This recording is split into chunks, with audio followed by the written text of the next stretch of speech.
What's up everyone, and welcome back to the channel. If you're new here, hit that subscribe button because today we are diving into the absolute chaos that has been the music industry these past 2 months. And when I say chaos, I mean we've got rappers going to federal court, pop stars releasing diss tracks, and social media wars that have gotten so ugly that children are being dragged into it. September and October 2025 might just go down as the messiest months in music history. And I have all the tea for you today. Before we get into it, make sure you hit that like button because this video took me hours to research and the algorithm needs to know you're here for the drama. Also, drop a comment below telling me which feud you think is the worst. Because honestly, they're all unhinged. Alright, let's get into it.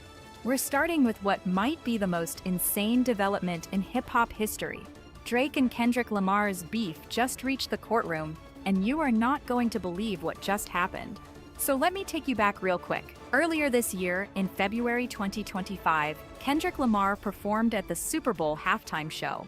Already iconic, right? But here's the kicker.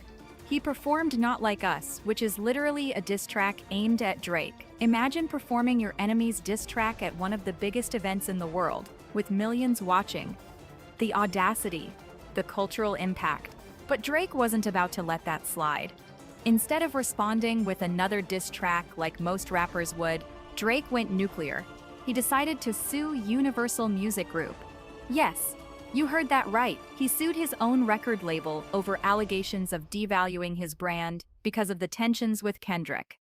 This man really said, "If I can't win in the rap game, I'll win in court." The lawsuit specifically targeted how Universal handled the situation and claimed that Kendrick's track was defamatory. Now here's where it gets absolutely wild. Just yesterday, on October 9th, 2025, a federal judge threw out Drake's entire defamation lawsuit. The judge basically said that the words in Not Like Us are opinion, not fact, which means they can't be considered defamation. So Drake took his beef all the way to federal court and lost. The legal system essentially said, "This is hip-hop beef, handle it like rappers, not lawyers." Can we just take a moment to appreciate how unprecedented this is? Hip-hop has always been about settling scores through music, through bars, through who can out-rap who. Drake tried to change the game by bringing lawyers into it, and the judge shut it down. This is literally going to be studied in music history classes. The fact that a diss track was legally adjudicated in US federal court and deemed not actionable is insane.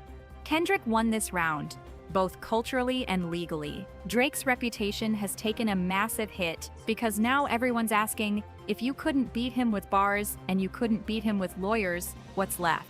But hold on, because if you thought that was messy, we need to talk about what happened between Cardi B and Nicki Minaj. These two have been going at it since 2017, but what happened in the last 2 weeks has been absolutely nuclear. We're talking about a 3-day social media war that was so vicious, so personal, that even fans were begging them to stop. So let me set the scene. On September 30th, 2025, Cardi B tweeted at Nicki about album comparisons. Now, this might seem innocent, but the way Cardi worded it was brutal. She basically told Nicki that she's been in the game for 16 years and should be comparing herself to peers like Rihanna, Taylor Swift, and Drake, not to Cardi. The implication that Cardi is in a different, younger generation, and Nicki is past her prime. Ouch. Nicki, of course, did not take that lying down. What followed was a 3-day bender of the most vicious back-and-forth posts you have ever seen on social media. We're talking hundreds of tweets, Instagram stories, voice memos, the works. And here's where it got really ugly. They started attacking each other's children. Yes, their children. Publications were reporting on October 3rd that both artists were directing venom at each other's kids, which crossed a line that even the most hardened beef enthusiasts said was too far. The thing about the Cardi and Nicki beef is that it involves everything. Album sales, chart positions, who's more culturally relevant, who's the better rapper, personal insults about their appearances, their relationships, their families. It's 7 years of built-up animosity exploding all at once. Fans have literally divided into 2 camps, and the comment sections on both of their posts are absolute war zones. This isn't just a beef anymore, it's become a full-scale proxy war between their fan bases. What makes this particularly sad is that both of these women are incredibly talented and successful in their own right. They've both broken barriers for female rappers, they've both topped charts, they've both made history. But instead of celebrating each other, or at least coexisting peacefully, they're tearing each other down in the most public way possible. And the fact that it escalated to involving their children, that's when you know it's gone too far. As of right now, there's been no resolution, no apology, nothing. Just ongoing tension and everyone waiting for the next explosion. Now let's switch gears to the pop world, because Taylor Swift and Charli XCX are serving us drama. And honestly, I did not see this coming. So here's the backstory. Back in June 2024, Charli XCX released her album Brat, and one of the songs on it was called Sympathy is a Knife. Fans immediately started speculating that the song was throwing shade at Taylor Swift. The lyrics seem to reference someone who makes Charli feel insecure and overshadowed. And given Taylor's massive dominance in the pop world, people connected the dots. At the time, Taylor seemed to brush it off. She actually publicly praised Charli about 2 months after the album dropped, and everyone thought, okay, maybe it wasn't about her, or maybe she's just being the bigger person. Fast forward to this week, October 2025, and Taylor Swift releases her new album, The Life of a Showgirl. And on this album, there's a track called Actually Romantic that is clearly a response to Charli. The opening line is absolutely savage. I heard you call me boring Barbie when the cokes got you brave.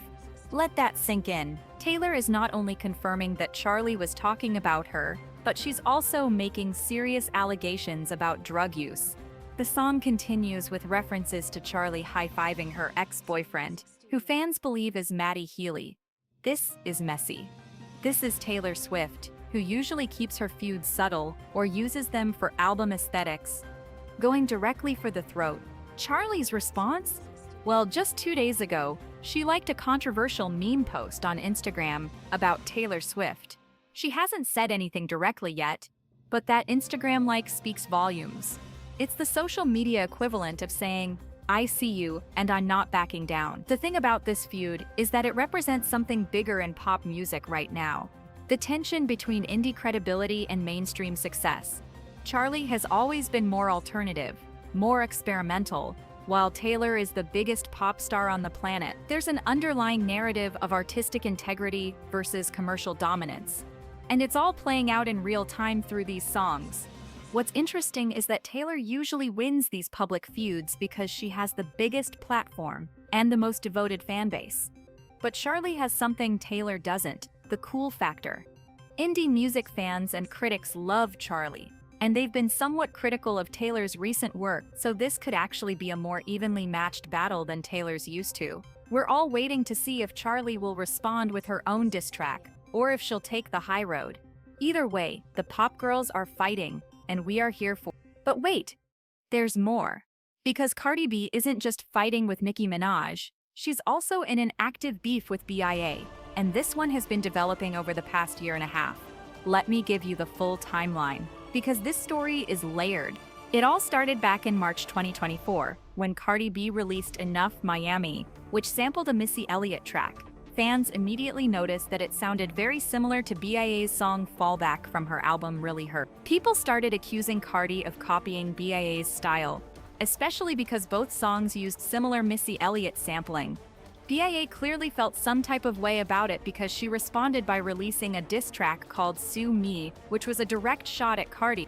Now fast forward to just 3 weeks ago in September 2025, Cardi drops her sophomore album, Am I the Drama? And on it, there's a track called Pretty and Petty, which is a brutal diss aimed at BIA. We're talking bar after bar of personal attacks, questioning BIA's success, her authenticity, everything. Cardi basically said, you came for me last year? Well, here's my response, and it's scathing. But here's where it gets even juicier. 2 weeks ago, BIA started spreading rumors about Cardi's boyfriend, NFL player Stefon Diggs.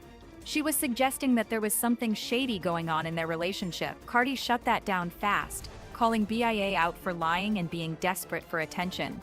Then, just yesterday, BIA responded to Cardi's diss track by saying she's not looking to get into a full-on feud because Cardi is pregnant with her fourth child. She literally said, "Girl, go enjoy your pregnancy."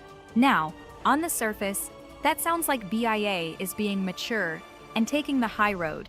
But let's be real, that's also a subtle dig. She's essentially saying that Cardi should be focused on being a mother rather than making diss tracks, which is a whole other layer of shade. And just yesterday, after BIA criticized Cardi for using co-writers on her songs, Cardi came back with a major claim. She said that BIA's biggest hit, Whole Lotta Money, was actually offered to her first. She claims she heard an early reference version and passed on it, which would mean that BIA's entire breakthrough moment was built on a song that was originally meant for Cardi. If that's true, that's absolutely devastating for BIA. It would mean that her biggest success wasn't even her own original opportunity. But we don't have confirmation on this, and it could just be Cardi saying whatever she can to win the beef. Either way, this situation is active right now, with both of them responding to each other within the last 24 to 48 hours. This beef isn't going away anytime soon. And if you thought we were done with Nicki Minaj, think again. Because earlier this year in July 2025, Nicki got into it with Saya, and this one came completely out of left field. Nobody saw this coming, because Saya has generally stayed out of drama and focused on her music. But somehow, Nicki pulled her into the messiest feud of the summer. It started when Nicki took shots at Top Dog Entertainment founder Punch. Saya posted something cryptic on social media, without naming anyone specific, but Nicki immediately accused Saya of subtweeting her. Nicki's response was absolutely brutal. She told Saya to go draw your freckles back on, which is a personal attack on Saya's appearance. But it got so much worse. Nicki went on a full verbal assault, saying that Saya sounds like a dead dog and like she got stung by a bee. She even claimed that if Saya's entire catalog vanished, the music industry wouldn't even notice. This is Saya we're talking about, the woman who made one of the biggest albums of recent years with Saya's S. The disrespect was astronomical. Nicki continued to criticize Saya's appearance, her voice, her relevance, everything. Saya, to her credit, decided to remove herself from the situation. She posted something that said, "Let me go back to being calm, shy and meek. Y'all have a blessed night," and basically bowed out. But here's the crazy part. The feud got so serious that Nicki allegedly asked a Florida congresswoman for help over a perceived threat. This means that law enforcement or political figures might have gotten involved in this beef. That's how out of control it got. What's particularly notable about this feud is that it shows how Nicki has been at the center of multiple conflicts this year. She's beefed with Cardi, with Megan Thee Stallion earlier in 2024, with SZA, and she's been involved in various other controversies. There's definitely a pattern here, and fans are starting to question whether Nicki is handling the pressure of maintaining her position in the industry or if there's something else going on. So, there you have it, everyone. September and October 2025 have given us more drama than some entire years in music. We've got Drake taking beef to federal court, and losing Cardi and Nicki having the ugliest social media war in recent memory. Taylor and Charli trading subliminals and direct shots. Cardi and BIA going back and forth daily, and Nicki attacking Saya out of nowhere. The music industry is absolutely unhinged right now. Here's my question for you. Are these feuds helping or hurting the artists involved? On one hand, controversy keeps people talking and streaming their music. On the other hand, some of these beefs have gotten so personal and ugly that it's affecting their public images. Drake looks weaker after losing in court. Cardi and Nicki both look messy for attacking each other's kids. Taylor might seem petty for holding on to a grudge this long. These are all consequences that could have long-term effects on their careers. But one thing's for sure, we're entertained. The music industry hasn't been this exciting in years, and whether you're Team Drake or Team Kendrick, Team Cardi or Team Nicki, Team Taylor or Team Charli, you have to admit that these feuds have made 2025 absolutely unforgettable. So let me know in the comments which feud shocked you the most. Are you Team anyone in particular, and what do you think happens next?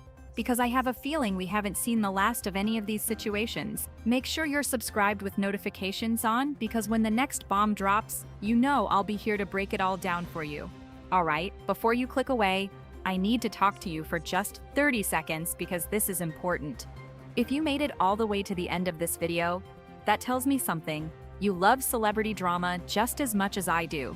And listen, the music industry is not slowing down. These feuds are only getting messier.